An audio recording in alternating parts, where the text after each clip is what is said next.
Hi friends, today's story is from Knowledge 3, Lesson 3, called Mount Olympus Part 2. Before we begin our story, I'm going to introduce our vocabulary words. Our first vocabulary word for today's story is the word grove. Repeat after me, grove. A grove is a group of trees growing or planted near one another. Our next vocabulary word is the word mission. Say mission. A mission is a special job or task. And our third vocabulary word is spectacle. Say spectacle. A spectacle is an eye-catching or amazing sight.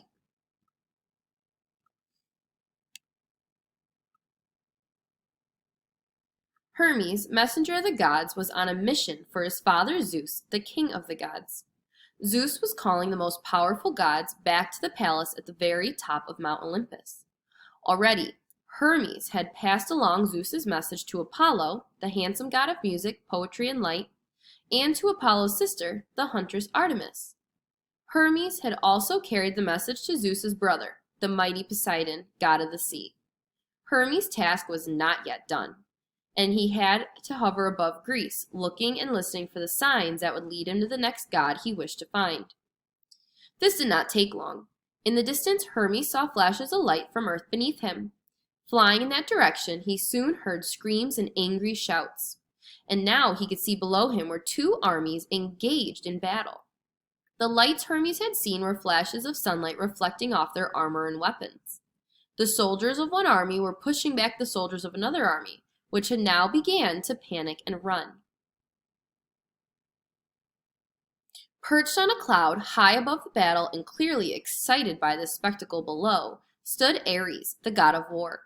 Dressed in all red, tall and strong he stood, and his smile grew broader as Hermes landed beside him. "Hail, brother," said Ares, for he was also the son of Zeus. Pointing down, he asked, "Isn't it glorious? Here are humans at their best and worst, some displaying heroic courage and others cowardly fear." He pointed, and a beam of light shone on one of the desperate soldiers.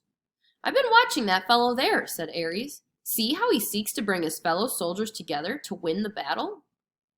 Hermes had never understood his brother's attraction to battle, but it would not do to say so. Hermes thought to himself, "It seems to me that the best elements of humans are love, loyalty, and learning, not fighting." To Ares he just said, "Zeus summons us all to Mount Olympus."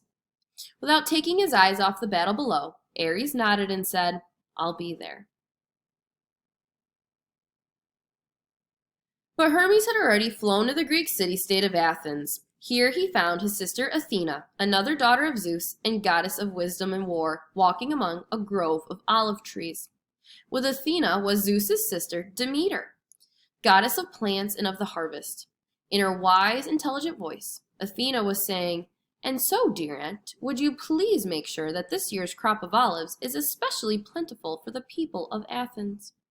Gently, Demeter answered, "I shall be delighted."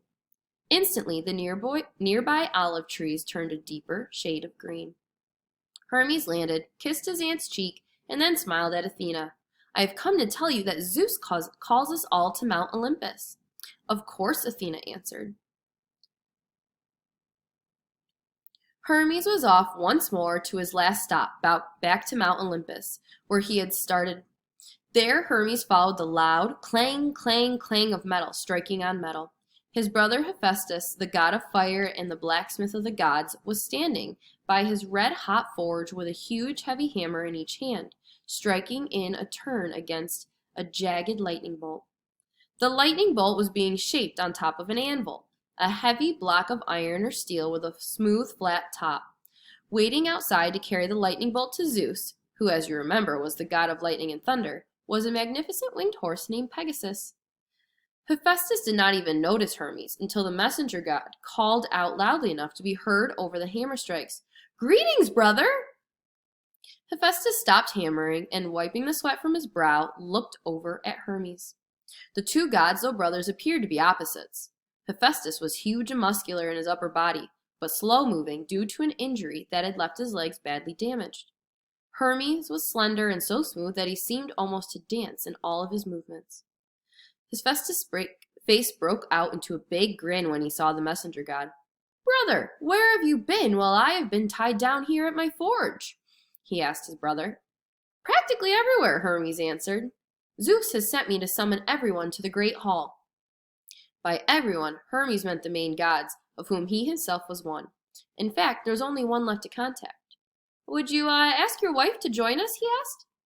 Hephaestus frowned. "She does not like to be awakened this early," he said, even though it was nearly noon by now. "But if it's for Zeus, I will do it." Hephaestus's wife was the most beautiful of all goddesses, the goddess of beauty itself and love, Aphrodite. Aphrodite was as used to luxury as Hephaestus was to hard work. Hephaestus told Hermes, "We will come." Finally, all the gods and goddesses had gathered. Aphrodite told Athena in a laughing voice, "I'm sorry I look like such a mess, but Hephaestus said I had to hurry." Athena smiled to herself, for as always, Aphrodite was absolutely stunning. Athena had no chance to reply, for now the king and queen of them all, Zeus and Hera, entered. Hera was the goddess of feminine power and women's lives. She knew why Zeus had summoned them all. The family of the Olympian gods was about to welcome a new member. Zeus raised a hand for silence, smiled, and announced, "Today is a special day. Today we invite to join us here on Mount Olympus a new god, the youngest of us all. Humans will worship him as they have worshipped the rest of us." Zeus continued, "Welcome among us, Dionysus, god of wine, pleasure, and theater." Suddenly there appeared a handsome fellow with laughing eyes, a lazy smile, and a dark curly hair. Dionysus spoke in light, easy tone. "I am honored. I shall teach humans to make wine and raise cups of it in praise of us all, and they shall dedicate their finest plays to the gods and goddesses. In these ways, I hope to provide pleasure to humans and honor to us all." And so it was that Dionysus joined the household of the gods and goddesses atop of Mount Olympus, completing what is known as the 12 Olympians and gods.